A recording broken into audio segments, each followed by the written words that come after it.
Selamat malam pemirsa, selamat datang di Mimpi Jadi Nyata. Sebuah program yang akan mewujudkan mimpi dari mereka yang terus berjuang untuk orang-orang terkasih.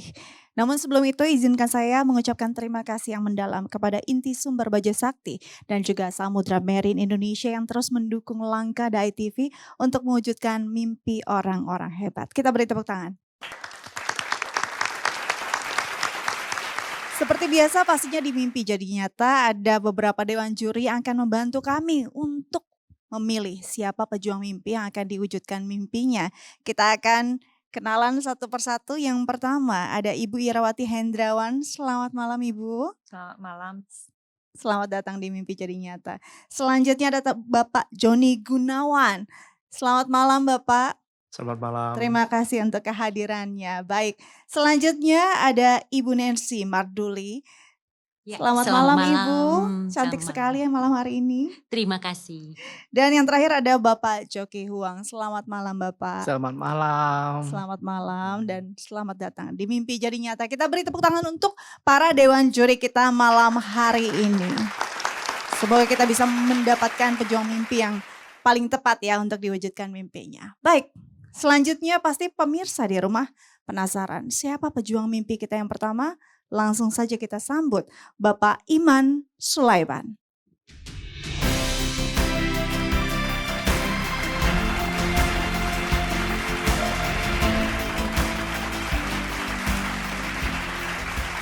Baik pemirsa, ini dia pejuang mimpi kita yang pertama, ada Bapak Iman Sulaiman.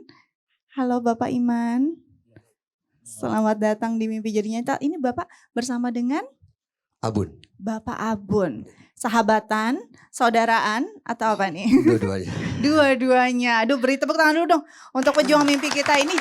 Apa sih mimpi yang ingin diwujudkan malam hari ini? Aku pengen ngadain apa? Pengen punya mesin apa sih itu? Air, pompa air buat sama alat pertanian buat perpus alam itu. Sudah siap Bang Iman dan Siap. juga Mas Abun untuk mewujudkan mimpi bagi orang-orang tersebut yang selama ini struggle?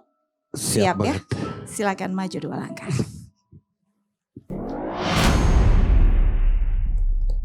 Kang Dayak dan Kang Abun, selamat datang di panggung Mimpi Jadi Nyata.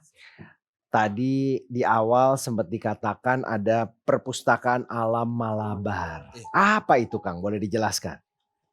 Itu tuh kayak komunitas belajar kayak gitu. Tapi bedanya mungkin kalau dulu itu mulainya dari keinginan aku bikin ruang kolektif kayak gitu. Dulu jadi pernah ikut kegiatan di Papua kayak gitu. Sebelum aku itu punya gangguan pendengaran gitu ya. Oh, sekarang jadi tidak bisa mendengar dengan sempurna? Pakai alat bantu. Kecelakaan, tidak bisa dengar kedua telinga? Awal itu aku satu, jadi dulu itu pernah aku kegiatannya di kegiatan ekstra di kegiatan outdoor di Mapala kayak gitu. Jadi dulu tuh pernah ada pengarungan di daerah Tasik dan ternyata ada kecelakaan, jadi perahunya ngebalik kayak gitu. Jadi aku terlempar terus ke bawah arus, banting-banting itu. Nyampe pas udah beres kegiatan itu ada dengungan-dengungan kayak gitu. Akhir dari dengung itu kan bilang ke orang tua masih belum kayak percaya kayak gitu kan. Iya. Ternyata pas tahun dari sana mulai Efeknya berasa ya? Kerasa terus pindah ke sini dan akhirnya dua-duanya. Dua-duanya. Ya. Down. Iya. Sempat mengurung diri katanya. Ya, sempat mengurung diri. Bagaimana ceritakan kepada kita sampai akhirnya bangkit, berdamai dengan diri dan berbuat sesuatu yang luar biasa positif. Itu sangat-sangat ini banget ya, karena emang aku pas 2015 itu bener gak mau ketemu orang. Karena lihatnya tuh kayak apa ya, mikirnya kayak gini, orang-orang tuh ketemu aku pas dulu itu lagi normal, lagi aku bisa ngedenger gitu. Dan pas ketemu lagi aku ngobrol sama mereka tuh bingung banget kan, aku harus nanggap apa, terus perasaan aku juga, aku mikirnya aku gak mau kayak gini tapi keadaannya emang kayak gini gitu. Aku nyoba buat ketemu orang yang bisa ngertiin aku juga, ternyata gak ada. Aku kayak di kampus juga kayak dosen atau mau ujian juga ternyata mereka bilangnya aku tuh kurang fokus, bukan karena alat bantu aku atau emang pendengar aku bingung gitu. Di sana itu bingung banget gitu. Gimana sih nyari orang yang emang bisa nerima gitu keadaan aku kayak gitu. Dan akhirnya ada temen yang dari pertama kuliah, ngobrol-ngobrol sama dia, ternyata dia lebih paham kalau aku itu kayak gini, gak nanyain kenapa aku kayak gini kayak gitu. Dan aku terus bangkit itu karena mungkin pas ekspedisi itu yang ikut ke Papua, dan aku yang sepedahan ke Maluku itu, aku ketemu orang baru, orang-orang yang baik, gak bakalan nanya kenapa sih kamu gak bisa denger gitu, kenapa sih kamu kayak ngelakuin kayak gini, atau emang dulunya kenapa. Aku ketemu orang-orang yang kayak gitu dan bikin kayak aku kayak merinding banget itu. Aku harus bangkit, aku harus bisa ngelakuin yang lebih lagi buat mereka, buat anak-anak yang emang di pelosok kayak gitu, yang gak nanya aku kayak gimana, latar belakangnya atau gimana. Itu yang bikinnya. Kang Dayak, saya salut sekali, hormat luar biasa, kita berikan tepuk tangan untuk Kang Dayak. Kali ini saya akan mengajak pemirsa, para juri dan juga audiens yang hadir di sini untuk melihat seperti apa kegiatan di perpustakaan Alam Malabar berikut.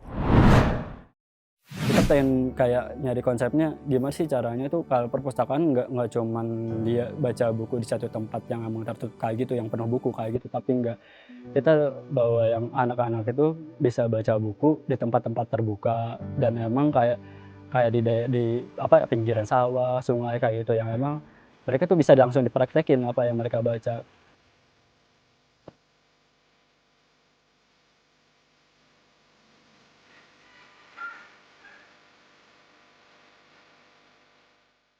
Dari moto kita tuh membaca adalah menanam, karena emang lebih dekatnya ke perkebunan gitu, kayak mengamati langsung mengamalkan. Kalau lihatnya petani di sini, lihat petani kayak lagi nanam kayak gitu juga, kayak lihatnya tuh lebih ke kayak kita lagi ngebaca gerak pertanian kayak gitu.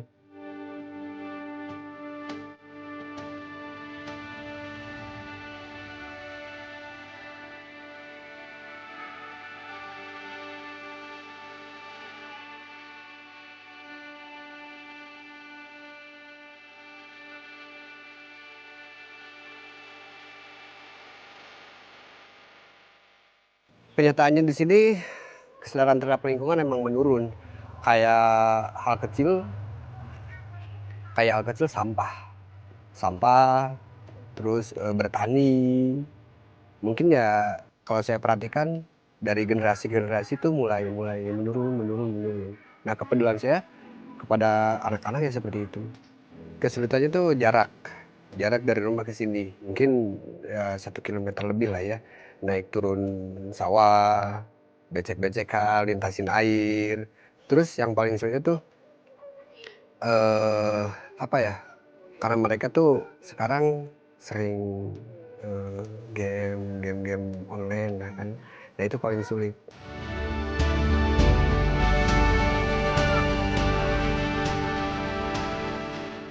Belajar di sini seru.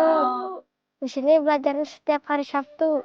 Jadi setiap pulang sekolah kita belajar berkebun di sini. Suka berkebun karena jadi tahu tentang tanaman.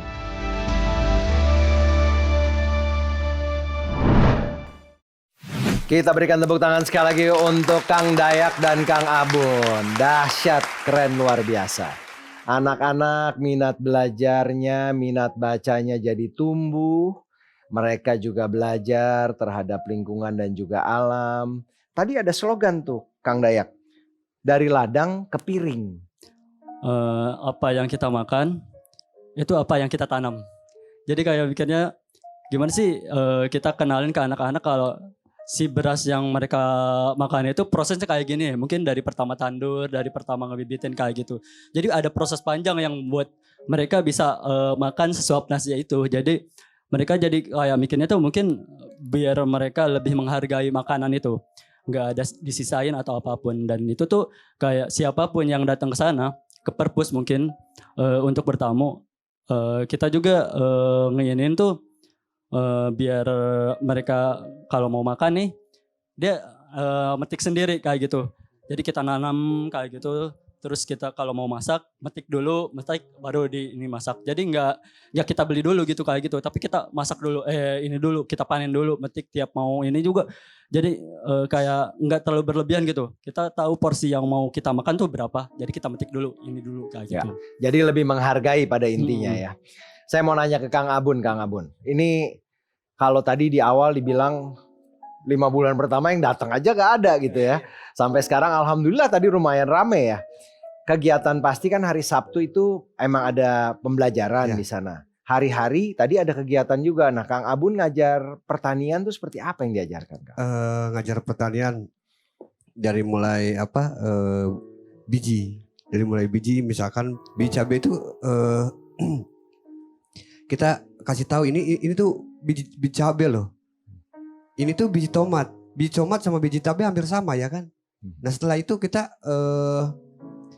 mulai campurin pupuk sama tanahnya. Setelah itu ditabur si itunya. Yang paling penting sih saya yang paling susah di anak-anak itu mengenalkan tanaman-tanamannya sekarang. Anak-anak sekarang itu paling susah membedakan tanaman ini sama tanaman ini. Kegiatan-kegiatannya jadi selain mengajarkan untuk menanam, perbedaan ini dan lain sebagainya, hari-hari tuh ngapain aja biasanya? Selain bertani. Iya. Selain bertani saya ngajarin kerajinan, kesenian kayak gitu. Misal dari sampah jadi limbah, dibikin kerajinan yang mungkin bisa menghasilkan uang. Oke. Untuk anak-anak. Oke. Kalau hari Sabtu ngapain, Kang? Hari Sabtu belajar pramuka, belajar di alam, terus main-main ke hulu air.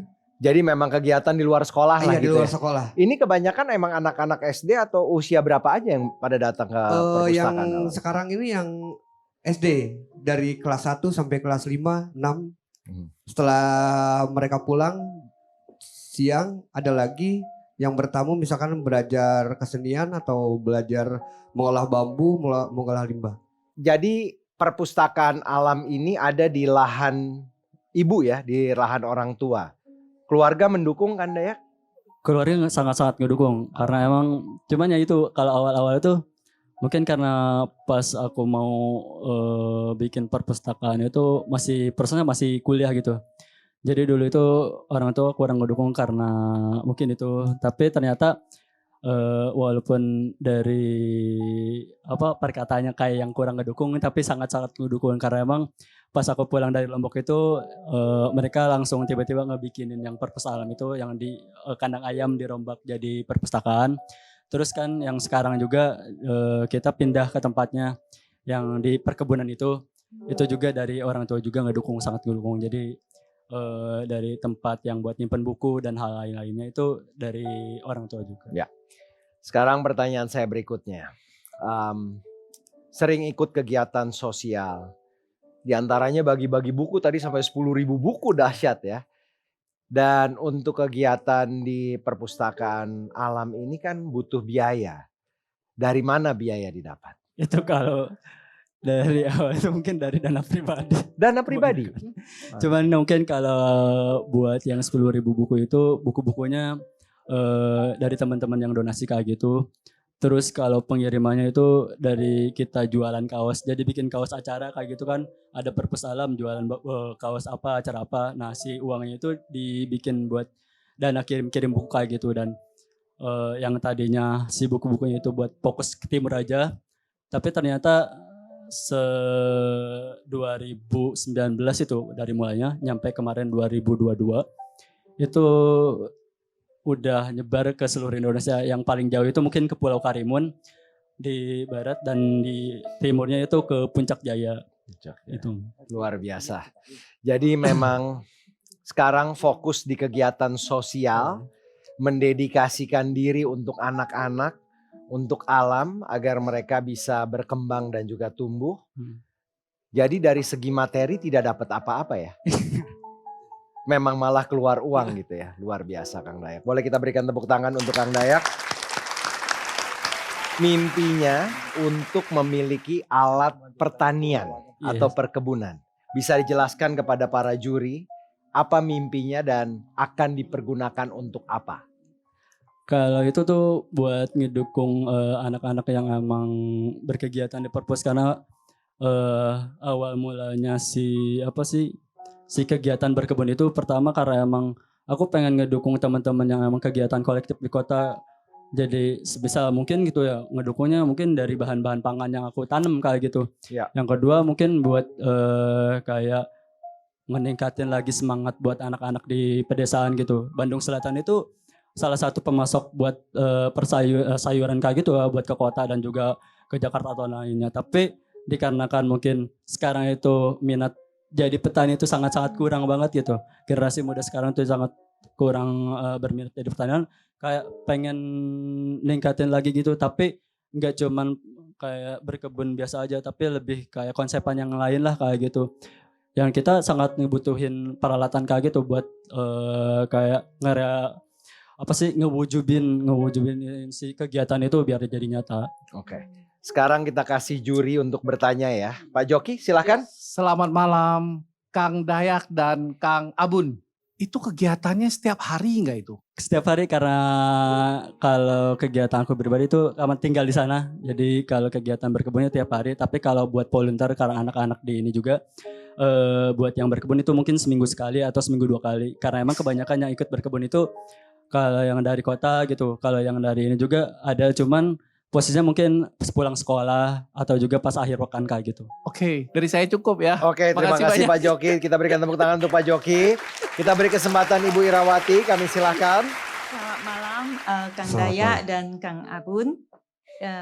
Sangat menghargai ya niat mulia dari Kang Abun sama Kang Dayak dalam memberikan manfaat kepada banyak orang ya, terutama anak-anak generasi muda yang dimana mereka diberi pengetahuan yang lebih, pendidikan terutama dalam hal mencintai lingkungan ya dan pertanian. Kita bisa bayangkan kalau misalnya sampai suatu saat nggak ada yang bertani, terus kita makan apa gitu ya. Oke, nah ini kalau jadi sangat bagus sekali perpustakaan alam. Jadi bukan hanya dari baca buku aja ya, tapi langsung praktek. Gimana dari bertanam sampai dari ladang sampai ke piring ya. Itu jadi anak-anak bisa menghargai ternyata sepiring makanan yang ada di depan kita, di hadapan kita itu melalui proses yang panjang ya. Jadi anak-anak tidak mensisakan makanan itu ya, menghargai berkah. Nah, dari perpustakaan alam yang dibuat Kang Dayak sama Kang Abun, itu anak-anak ini terlihat nggak perubahan dari anak-anak ini? Mereka lebih berminat dalam hal pertanian dan mencintai lingkungan. Itu mungkin secara prosesnya emang agak panjang, tapi alhamdulillah ada. Oke. Ada Ya, banget. bagus Jadi sekali. si anak-anaknya lebih peduli gitu kan dari segi lingkungannya. Mereka yang tadinya mungkin cuman sebatas buang sampah itu sembarangan, mungkin sekarang udah mulai teratur buang sampahnya, atau juga mereka udah tahu nih cara kayak mengolah sampah-sampah yang dari rumah mereka gitu ya, kayak rumpah dari dapur-dapur kayak gitu. Karena emang kita juga mencoba buat nerapin juga ya konsepan dari mengolah sampah dari rumah kayak gitu. Jadi kayak bikin kompos lah, bikin inilah, bikin itulah. Mungkin mereka walaupun secara ini belum terlalu banyak tapi udah ada, alhamdulillah. Wah, bagus sekali ya. Semangat terus ya Terima kasih. Kang Dayak dan Kang Abun untuk generasi muda kita. Ya, semoga mimpi untuk mereka, untuk semuanya itu jadi lebih terwujud ya. Terima kasih. Terima kasih Bu Irawati, boleh kita berikan tepuk tangan. Kang Dayak, Kang Abun, semangat terus. Lanjutkan terus apapun yang dikerjakan sekarang. Semoga membawa banyak pahala, mendebar terus kebaikan dan membawa manfaat untuk anak-anak generasi penerus bangsa. Kita akan kembali sesaat lagi dengan pejuang mimpi kita yang kedua. Kita lanjutkan lagi Mimpi Jadi Nyata masih bersama dengan saya Ferdi Hasan. Kalau tadi kita kedatangan pejuang mimpi kita yang pertama, Kang Dayak dan Kang Abun. Sekarang kita akan berkenalan dengan pejuang mimpi kita berikutnya. Pejuang mimpi kita ini datang dari Nganjuk, yaitu Mas Endra Kurniawan.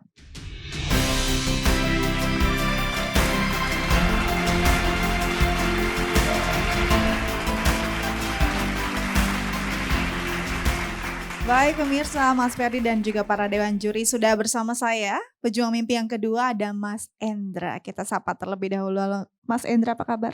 Baik, Mimpinya apa malam hari ini, Mas? mimpi besar saya membuat ruang terapi untuk para lansia saya di rumah lansia kampung halaman.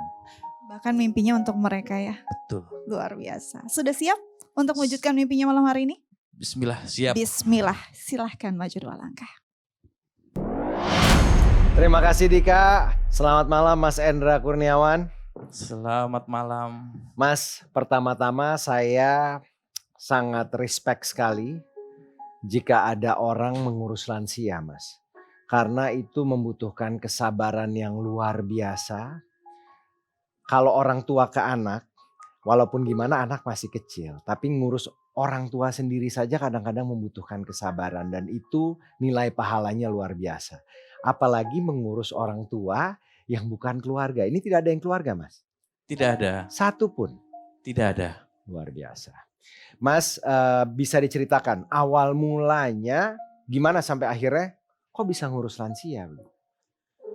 Ada sedikit mungkin secuil cerita dulu saya pernah 2017 itu masih mendampingi para lansia. Jadi sembako bulanan saya antar ke rumah, saya rawat home care dari rumah, gunting kuku, terus mandikan, kadang juga memotong rambut. Oke. Terus pas masa pandemi, Simbah tidak boleh lagi berjualan keliling, terus terpaksa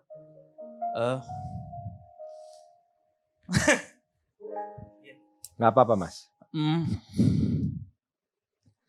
Simbah enggak bisa lagi berjualan. Oke.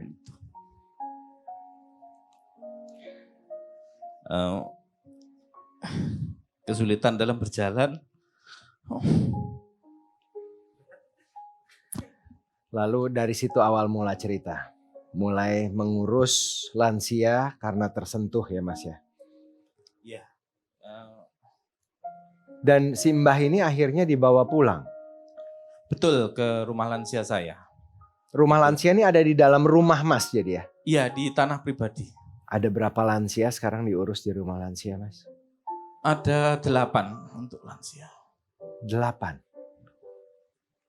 Mereka tidak ada keluarga yang mengurus atau mereka sudah memang tidak ada komunikasi dengan keluarga, bagaimana ceritanya? Sebagian sebatang kara, sebagian maksudnya belum menikah juga gitu. Jadi sampai lansia beliau tidak menikah gitu. Okay. Ada beberapa seperti itu. Okay. Ada juga yang mungkin dibuang oleh keluarganya seperti itu juga ada sebagian cerita. Dari 1 Simbah sampai akhirnya 8, gimana akhirnya memutuskan mendirikan rumah lansia ini Mas? Kebetulan saya mengalir aja sih gitu. Intinya saya yakin segala niat baik pasti Tuhan memberi jalan gitu aja. Jadi pada waktu itu temen sih nawarin, kasihan kamu daripada home care dari rumah ke rumah, bikin panti aja loh di rumah. Gitu. Jadi kamu rawat aja di rumah daripada capek keliling dari rumah ke rumah Simbah untuk gunting kuku, untuk potong rambut seperti itu. Jadi sekarang kegiatannya di rumah seperti apa Mas? Tiap pagi saya mandikan, terus biasa berjemur, terus nonton televisi, kadang juga saya terapi, pijat-pijat gitu. Okay. Boleh tahu Mas ada profesi lain atau bekerja apa? Dahulu saya serabutan, jadi ya ngojek juga, DO makanan, terus jadi kuli juga kasar, terus ya campur lah serabutan. Dari mana membiayai untuk kegiatan sehari-hari? Kan mereka pasti makan dan lain sebagainya gitu, dan ada kebutuhan lain juga tentunya. Kemarin alhamdulillah saya mendapat sumbangan berupa air isulang. Itu saya putar lagi untuk membeli lauk pauk nenek. Nenek di rumah lansia. Asalnya dari Nganjuk semua atau ada yang dari luar Nganjuk? Dari Surabaya ada, dari Blitar ada. Itu apakah mereka yang komunikasi atau Mas justru mendatangi dapat informasi dari mana, Mas? Beberapa ada laporan dari pihak desa. Jadi pihak desa memberi hunian sementara untuk Simbah karena beliau tidak punya rumah di waktu sehat itu. Terus pas di waktu Simbah tidak bisa lagi beraktivitas karena stroke sebelah kiri, jadi dari kaki sampai kanan, pihak desa menitipkan ke kita untuk minta tolong dirawat di rumah lansia seperti itu. Mas, sungguh mulia sekali apa yang Mas lakukan, Mas. Saya benar-benar terharu dan juga salut. Semoga limpahan pahala tercurah untuk Mas ya, Mas ya. Amin. Tadi Mas ceritakan awalnya dari Simbah ya, sampai akhirnya 8 lansia tinggal bersama di rumah Mas. Kebanyakan dari mereka memang belum pernah berkeluarga, jadi memang single gitu ya sampai di hari tuanya. Jadi memang tidak ada keluarga dekat gitu ya. Tapi ada juga yang dibuang oleh keluarga. Tidak ada satupun keluarganya yang masih ada hubungan, Mas? Tidak ada. Tidak ada satupun. Tidak ada. Kendala-kendala apa, Mas, yang dijumpai sehari-hari dalam merawat para lansia ini, Mas? Saat ini kendala ya di rumah lansia berupa kekurangan untuk lauk pauk dan lain sebagainya, pampers itu. Karena kecenderungan ya mohon maaf para donatur biasanya berupa beras, mie kering, minyak seperti itu. Tapi tanpa memikirkan seperti lauk pauk pendamping dan lain sebagainya. Dan itu yang membuat saya pribadi sedikit bekerja cukup keras untuk nutupi pembelian lauk pauk, bumbu dapur dan lain sebagainya. Seperti itu. Baik, kita akan beri kesempatan juri untuk bertanya. Kali ini kita persilahkan Ibu Nancy untuk bertanya kepada Pak Endar. Kami silahkan. Iya. Mas Endra, selamat malam. Malam, Bu. Terima kasih untuk kepedulian, perhatian, cinta, dan aksi nyata yang dilakukan Mas Endra buat para sahabat lansia. Semua orang kita tahu pasti menuju yang namanya lansia. Siapa tahu juga suatu saat kita yang akan mengalami keadaan seperti itu. Maka sangat mengapresiasi apa yang sudah Mas lakukan buat para sahabat lansia ini. Nah, selama pengalaman Mas Endra mengurus para lansia ini, menurut Mas Endra, apa pengalaman yang paling berkesan buat Mas Endra? Hal yang paling berkesan para lansia juga secara nggak langsung mengajari saya untuk lebih banyak bersyukur. Jadi untuk mungkin mengeluh gitu saya ya mungkin sedikit kesusahan jadinya. Karena sibuk dengan bersyukur, setiap hari dinikmatkan dengan rasa syukur seperti itu. Terima kasih Mas Endra, terima kasih. Terima kasih Bu Nancy, boleh kita berikan tepuk tangan sekali lagi. Kembali lagi Mas Endra. 8 lansia ini diurus sendiri atau ada yang membantu, Mas? Ada yang membantu. Kalau yang pertama dulu saya sendiri. Jadi mulai dari memandikan, mencuci baju, membersihkan tempat tidurnya saya sendiri. Tapi sekarang alhamdulillah saya mendapat lansia juga yang masih bisa kuat mandiri tapi dengan keadaan kekurangan tunawicara, tunarungu. Pembagian tugasnya seperti apa, Mas? Biasanya saya yang ngangkat Simbah dari kasur ke kursi roda untuk ke kamar mandi. Ya. Nanti setelah itu Bu Narti yang gantian untuk membersihkan kasurnya yang sisa-sisa dari pampers seperti itu, kotor. Tadi di awal Mas ceritakan bahwa bahkan si Dika bilang katanya jangan menjudge ya, bahwa ternyata teman-teman yang dulunya teman-teman di PANG ini mereka yang perhatian dan mengumpulkan sumber tenaga dan materi melalui kegiatan sosial untuk membantu rumah lansia ini. Betul begitu, Mas? Betul, betul. Apa yang dilakukan oleh mereka, Mas? Beberapa teman itu menggalang donasi hasil penjualan kaos seperti itu, terus melakukan suatu acara atau event musik. Hasil dari penjualan tiket mereka sisihkan untuk rumah lansia kami. Luar biasa ya. Jadi jangan judge the book by its cover atau jangan menilai seseorang dari luarnya, tapi yang penting apa yang dilakukan dan hatinya itu penting gitu ya Mas ya. Luar biasa Mas. Boleh kita berikan tepuk tangan sekali lagi untuk Mas Hendra. Yang luar biasa lagi bukan hanya mengurus lansia, tapi Mas Hendra ini memiliki sekolah PAUD Pelangi. Gratis Mas? Gratis. Luar biasa. Kita berikan tepuk tangan ya. Ini di layar ada kegiatan di PAUD Sekolah Pelangi ya. Lagi belajar mengajar. Nah, bisa diceritakan Mas mengenai Sekolah Pelangi ini apa saja kegiatannya, dan ini kan gratis tidak berbayar. Iya, jadi lokasi kami terletak berdekatan dengan jalur lintas provinsi. Jadi awal saya membuka Sekolah Pelangi ini untuk anak-anak jalanan dan anak-anak kurang mampu, seperti itu. Oke. Ada berapa anak sekarang yang ada di sana Mas? Untuk anak-anak ada 17 anak yang tergabung di PAUD kami di tahun pelajaran baru ini. Ini kan di jalan lintas provinsi. Ini dari daerah sekitar saja atau gimana? Rata-rata anak, kalau dulu anak dari pengamen, anak dari pengemis yang bekerja gitu. Jadi saya berpikiran bahwa daripada anaknya diajak untuk mengemis, mungkin meminta-minta, lebih baik kami yang menampung lah. Jadi luar biasa Mas. Jenis penitipan anak juga bisa dibilang gitu dulu. Kita berikan tepuk tangan sekali lagi untuk Mas Hendra. Luar biasa Mas. Apalagi kegiatan setelah itu biasanya Mas? Biasanya sih terapi gitu. Terapi seperti apa yang diberikan? Kalau Simbah dipijit-pijit sih. Nah biasanya. ini ada gambarnya nih, para lansia di tempatnya Mas Hendra. Dipijit-pijit gitu ya. Oke. Kalau untuk, maaf ya Mas, yang wanita ini yang memandikan siapa Mas? Saya. Mas juga? Iya. Oke. Jadi ada, itu di situ aja ada berenam, 8 ya? Iya. Yang paling tua usia berapa Mas? Ini yang Simbok Kinah. Yang pakai 90. sarung warna biru? Iya. Oke, usia yang tadi 90 lebih? Iya. Itu yang pertama ya Mbak? Yang paling pertama. Yang paling pertama. Kalau dilihat dari fotonya ini ada kamar-kamar, ini dari awalnya sudah ada kamar atau gimana ceritanya Mas?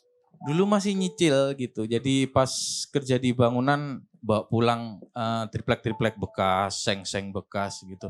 Ya untuk sekedar membuatkan rumah Simbok itu karena sudah tidak ada yang rawat gitu. Mas juga yang buatin? Iya. Masya Allah Mas. Luar biasa Mas. Sungguh salut. Semoga Mas diberikan kekuatan, kesehatan, agar terus bisa merawat mereka dan juga memberikan pendidikan terbaik untuk anak-anak di PAUD ya Mas ya. Kita beri kesempatan Pak Joni untuk bertanya. Silakan Pak Joni. Selamat malam Mas Hendra. Malam. Sungguh luar biasa apa pelayanan sosial kepada para lansia dan pada para anak-anak PAUD ya. Luar biasa, sangat inspiratif sekali. Ini kan salah satu impiannya adalah untuk buat ruangan terapi ya. Iya betul. Iya, boleh tahu lebih banyak kayak terapi apa gitu ya yang di ruangan ini gitu yang akan dilakuin. Jadi beberapa mbah yang saya rawat ada yang mengalami stroke begitu Pak. Jadi kadang saya juga mikirkan semangatnya untuk sembuh itu besar, tapi saya keterbatasan alat juga, terus relawan untuk mungkin terapi juga saya kesulitan juga karena beberapa kasus kami juga pernah ditipu begitu. Jadi oleh dengan modus teman-teman yang niat membantu tapi berujung untuk menipu simbahnya gitu. Jadi saya inisiatif untuk gimana kalau coba terapi sendirilah, paling tidak itu memberi semangat mereka bahwa bisa sembuh. Ya terima kasih. Saya jadi terharu, sorry. Saya keinget kedua almarhum orang tua saya, dua-duanya stroke dan ngalamin serupa gitu loh. Jadi saya keinget masa-masa ngerawat mereka gitu loh. Luar biasa Mas Hendra. Saya setuju bahwa merawat lansia ini kesabarannya harus luar biasa, sabar. Kenapa punya hati yang gitu mau urus mereka gitu, mau buat terapi mereka, ininya apa, kenapa gitu loh Pak Mas Hendra? Ya kembali ke hati ya Pak mungkin, karena dulu nemuin Simbok dulu yang awal itu maksudnya tidur dengan maksudnya maaf pupnya dengan kencingnya seperti itu. Saya melihatnya ya gimana ya sedikit miris gitulah. Ibaratnya di hati juga ingin teriak, ini juga manusia tapi kenapa kok seperti ini gitu. Oke. Mas Hendra semoga sehat selalu. Semoga apa yang diimpikan menjadi nyata. Dan jangan pantang menyerah, saya percaya banyak yang akan dukung yang kegiatan Mas Hendra. Ya, terima kasih. Terima kasih banyak Pak Joni. Kita doakan terbaik juga agar Mas Hendra bisa terus mengembangkan dan merawat para lansia ini agar mereka bisa sedikit banyak merasa lebih nyaman di bawah perawatan Mas Hendra. Mas Hendra, sesaat lagi kita akan lihat siapakah di antara kedua pejuang mimpi kita yang mimpinya akan menjadi kenyataan di malam hari ini. Tetaplah bersama kami, jangan kemana-mana. Pemirsa, malam hari ini kita sudah melihat bagaimana dua pejuang mimpi kita berusaha meyakinkan para dewan juri untuk bisa merealisasikan mimpinya. Dan yang istimewa malam hari ini keduanya adalah seorang pemuda. Yang pertama adalah pemuda dari Bandung yang peduli dengan pertanian di daerahnya dan memberdayakan masyarakat yang ada. Nah, selanjutnya ada pemuda dari Nganjuk yang peduli dengan para lansia yang ada di sana. Untuk mengingat kembali seperti apa sih perjuangan mereka di panggung mimpi jadi nyata, saya akan mengajak Anda untuk melihat tayangan berikut ini.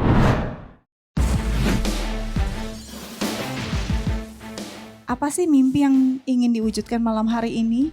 Pengen punya pompa air buat sama alat pertanian buat perpus alam itu.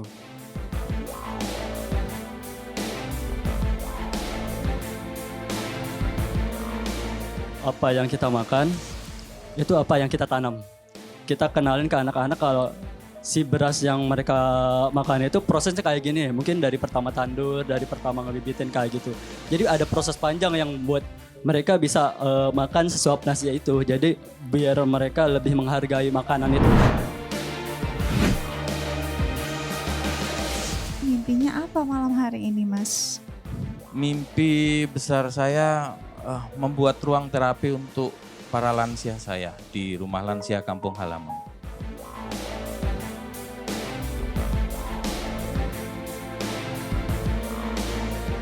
Para lansia juga mengajari saya untuk lebih banyak bersyukur. Jadi untuk mungkin mengeluh gitu saya ya mungkin sedikit kesusahan jadinya. Karena sibuk dengan bersyukur, setiap hari dinikmatkan dengan rasa syukur seperti itu.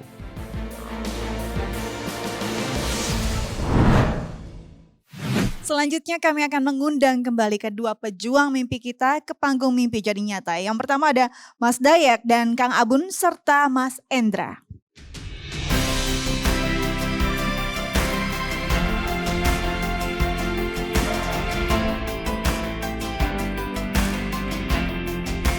Baik, sudah hadir kembali kedua pejuang mimpi kita. Ada Mas Dayak dan Mas Abun.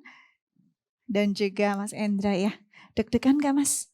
Deg-degan. Anak pang deg-degan loh. Cuma Ferdi Hasan yang bisa buat anak pang deg-degan. Saya juga deg-degan ini gitu. karena maunya dua-duanya dapat mimpinya. Maunya gitu ya, tapi ternyata cuma ada di cue card beliau Ya, nih. Kita serahkan saja ke beliau. Terima Silakan kasih Mas Ferdi. Dika. Memang di panggung mimpi jadi nyata ini tidak semuanya bisa menjadi kenyataan mimpinya.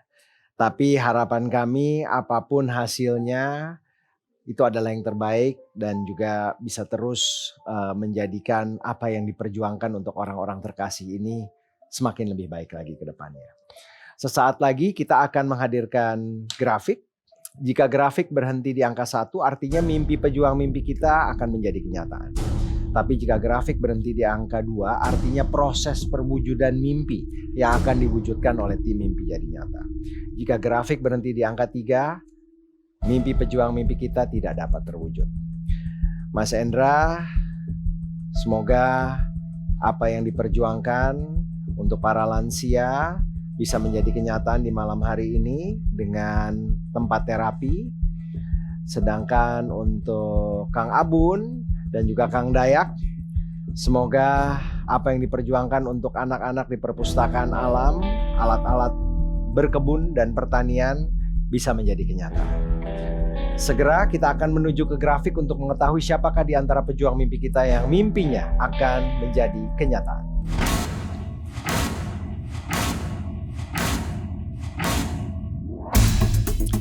...40 detik waktu yang disediakan. Malam hari ini kita akan melihat siapakah dari Mas Endra sudah melewati titik nomor 3 menuju ke proses perwujudan mimpi. Begitu juga dengan Kang Abun dan Kang Dayak. Proses perwujudan mimpi di titik nomor 2, waktu tersisa tinggal kurang lebih hanya 15 detik dari sekarang. Saling kejar mengejar untuk proses perwujudan mimpi. 10 detik lagi.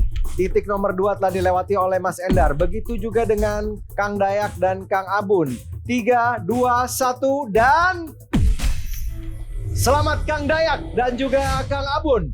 Mendapatkan mimpi yang diharapkan, mendapatkan pompa air dan peralatan bertani untuk perpustakaan alam Malabar. Waduh, senang sekali pastinya. Saat lagi kita akan ngobrol dengan mereka. Kang Endra, jangan berkecil hati. Mimpi untuk memiliki tempat untuk terapi. Betul ya? Tempatnya mungkin belum disediakan, tapi alat terapi akan disediakan oleh tim Mimpi Jadi Nyata. Dan di sini pada kesempatan malam hari ini, Pak Joni Gunawan. Terima kasih banyak Pak Joni Gunawan. Pak Joni tadi rupanya sangat tersentuh, teringat terhadap orang tuanya yang juga mengalami stroke. Pak Joni ingin berkontribusi untuk memberikan terapis mengajarkan Mas Endra dan juga teman-teman di rumah lansia untuk belajar. Kalau ada alatnya, kalau nggak ada yang ngajarin kan terapinya nggak maksimal, Mas. Insya Allah nanti Pak Joni akan memfasilitasi untuk hal tersebut. Terima kasih banyak Pak Joni Gunawan. Tanya kepada... Aduh, ini luar biasa. Gimana perasaannya? Jangan nggak sih, senang banget ini. Senang Karena banget. emang nggak tahu gimana gitu kalau nggak ini. Susah sih. Kang Abun gimana Kang Abun? Luar biasa. Sampai sulit berkata-kata ya. Iya. Melihat mimpinya dia itu emang apa ya? Harapan saya apa ya? Gimana? Udahlah. Terharu banget Terharu. pastinya Mas Ferdi. Speechless. Gimana Mas Endra? Ada yang ingin disampaikan pada malam hari ini? Mungkin hanya pesan apapun yang terjadi tetap semangat menanam sebelum terbenam, itu saja. Keren. Kita beri tepuk tangan, ini luar biasa. Semangat terus Mas Endra. Kami sangat terinspirasi dengan cerita Mas Endra. Semoga sehat terus dan dapat merawat para lansia ini dan juga adik-adik kita agar mereka terus bisa sekolah di PAUD Pelangi dengan gratis sehingga mereka tidak berada di jalan dan terus bisa mengemban ilmu ya Mas ya. Amin. Kita harapkan kisah-kisah inspiratif ini tidak hanya berhenti di sini. Masih banyak perjuangan yang perlu kita bantu, kita support untuk mimpi-mimpi mereka bisa terwujud bagi kebahagiaan dan juga kepentingan banyak orang. Saya tidak bosan untuk mengingatkan kembali untuk berbagai pihak. Ayo kita sama-sama bersama Dai TV dan juga Mimpi Jadi Nyata kita wujudkan mimpi orang-orang hebat ini. Dan jangan lupa untuk terus menyaksikan tayangan-tayangan inspiratif kami dan mengunduhnya di Dai Plus untuk menggenggam inspirasi di gawai Anda kapanpun, dimanapun. Saya Ferdi Hasan dan Astia Dika mengucapkan terima kasih banyak untuk kebersamaannya. Terus menebar kebaikan dan inspirasi bagi sesama dan sampai jumpa di Mimpi Jadi Nyata berikutnya. Selamat malam, sampai jumpa. Acara ini dipersembahkan oleh